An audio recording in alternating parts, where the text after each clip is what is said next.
Ed. Welcome to the Clinical Athlete Journal Club number 5. My name is Quinn Hennick, and I'm a proud clinical athlete provider. I'm joined by Kevin McNamara. He's a recent physical therapy school grad and clinical athlete forum member, and the one responsible for bringing the Journal Club to life. So thanks for joining us, Kevin, as always. Uh-oh, I can't hear you, Kevin. Your mouth is moving, though. Hold on, let me try again. Maybe you're muted. Yeah, you're just muted. Now you can talk. How about now? Yep, got you. There we go. Yeah, thanks for having me, Quinn. Looking Yeah, forward to it. no problem. I thought you said something longer than that, though. I felt like your mouth was moving for longer the first time. The less Uh, my mouth moves, the uh, better. So, there you go. Especially tonight, like I plan to not talk. Hopefully, everybody else is bringing some thoughts to the table. Tonight's journal club topic is pain, moving beyond the biopsychosocial model. And thanks to Nathan Henderson for recommending the journal article in the forum. I've made a few quick poll questions to get an idea of the crowd.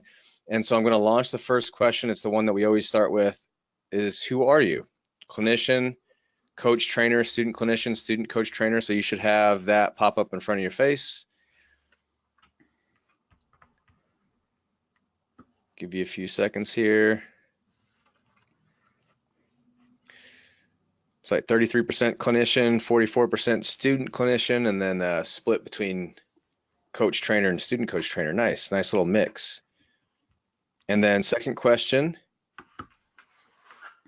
is, were you familiar with the biopsychosocial model of pain before this meeting?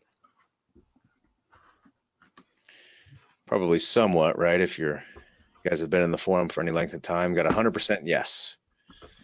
Sweet. Okay. And just remember our motto, which is these meetings are conducted in the sincere spirit of inquiry after truth without fondness of dispute or desire of victory, but discussion is the name of the game. But we're all on the same team, so we're just out here trying to be less wrong. So, pain. I think it would be relevant to start out with a quote from the statistician George Box. He says, all models are wrong, but some are useful. And I think that's relevant for tonight's discussion because we get comfortable, a model is just, it's our way of trying to frame a certain part of the world in order to better understand it. And just inherently doing that, there's reductionism that comes with that. We're trying to simplify what we don't understand into a framework that makes sense to us. So I thought the article did a nice job of putting the biopsychosocial model in the light of originally of what it was, which was a call to action. And any model, if we're not updating our models over time, then we're not progressing. So this is just a natural progression of things. And I know, like, for some of us, the biopsychosocial model just seemed like, oh, it just makes so much sense. This is the end game. And then you get excited about that. And then something else comes to question that. And then, and your world turns upside down. But this is the way it should be. This is not to say that this proposed model is the one, but it certainly brought in some great points. And I think it's our human nature to try to simplify things and compartmentalize things to better understand them. The idea behind the biopsychosocial model in the beginning was to not do that. It was to help with that problem. It was to take into account all of the other factors that could play into the experience of somebody's pain. But over time, in order to understand something very complex, we tend to compartmentalize it. A model that was meant to fix, dualism and reductionism then becomes reductionist because we create sides. A Venn diagram is a nice example. Anytime you have a representation like that, you have a bias to gravitate towards one end or the other just based on what you your experiences and just what you tend to gravitate towards.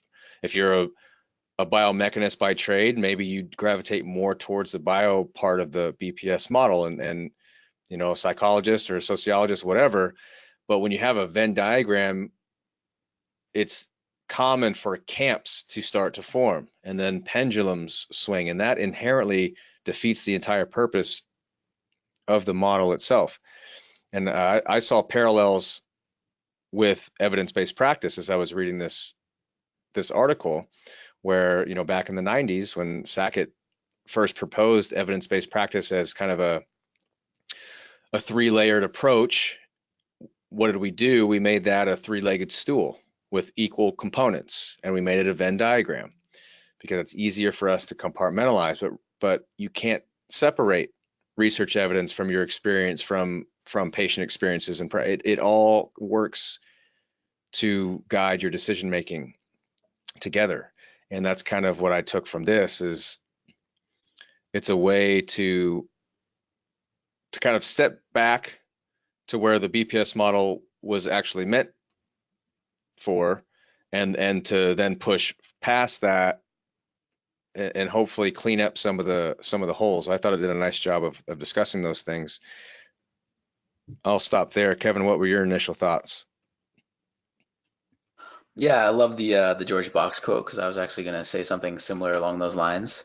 And I certainly don't think like the BPS model is immune to that. And I think that they do a good job in this article kind of highlighting some of the limitations and how even though what started out, as you said, something that was supposed to be all encompassing, there's no safeguards against the dominance or underrepresentation of one of those within the BPS model. And I guess as is the case with most models, like the reason why the BPS model appealed to me is it gives you a framework for action, right? Or it almost gives you this false sense of, oh well, once I can figure out where this person is coming from, then I can figure out what I need to do and build a plan of care to get them where they need to go. And it's much more complex than that. So I think it doesn't matter how hard we try, it's just the nature of knowledge acquisition. It's not a linear process. So everything we do is just going to be reductionist to some extent. And the only thing we can do is try and improve it as we move along. The sense that I got as I was reading the article was the way that we tend to explain pain now, where we think we're being evidence-based, because, you know, this is terms like central sensitization and pain as an output, these types of things. It makes sense, and it's progressive based on, you know, the Cartesian model. But the patient, who we sometimes forget is the person that really matters in this whole thing, doesn't necessarily understand those concepts. And I think sometimes when we are trying to explain pain and we think we're doing it very well, it may not come off that way. It may come off as like the article said, as this, either the pain's all in your head, or this is a biological problem this time because it's an ankle sprain, acute ankle sprain, versus this is a psychosocial problem now because it's non-specific chronic low back pain that you've had for 10 years. And even if we're not meaning to come off that way, I think sometimes that we do, and maybe the patient doesn't even say anything, but we have to make sure that we're helping the patient make sense of their pain experience. And I don't think that goes against the biopsychosocial model at all. But I think the big point that this article kept bringing up is experiencing the pain in the first person. What does that actually mean for the person? Does it mean that they need to step outside of themselves and think of their brain as this sentient being that has another plan that's trying to protect them from threat? Or does it, or can we can't separate it that way because their experience is embodied? And that's what the article is talking about, is it's such a complex task to try to understand somebody's experience from their point of view. And from their point of view, they are experiencing something new that they're not comfortable with, that they don't know about. Their environment starting to seem different. You know, stairs start to look like mountains, and that's very difficult to verbalize on their end, and it's very difficult for us to try to quantify. It's just like what the article is saying. I don't necessarily think they proposed anything easier. I think the whole point was just to point out the complexity of this whole thing and simplifying it to terms that are still rooted in dualism, essential. Oh, this is a central sensitization problem. Oh, this is peripheral sensitization. Those things don't exist in mutual exclusivity, in reality, or at least we can't tease that out. Oh, we got Ben has his virtual hand up. Ben, you're on. Hi, what's up? Can you guys hear me? Yes, sir.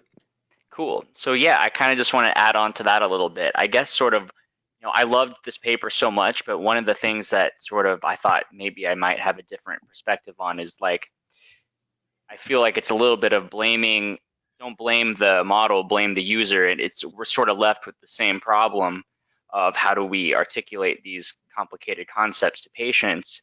And I mean, they even say at the end, like, we kind of came on hard against the BPS model here, but really we think this isn't contradicting it, it's just adding on to it. And I feel the same way. I feel like it's just sort of highlighting the limitations and pitfalls that we run into trying to articulate the stuff to patients without it coming across as all in your head. But yeah. Yeah. And I think that we love to disembody things. Mm-hmm. It's easier to step outside of the thing, to take that 30,000-foot view and try to separate factors. But then the issue is maybe that we forget to put them all back together. It doesn't necessarily like come back and fit as a puzzle that makes sense to us conceptually that way. I don't know. I think clinically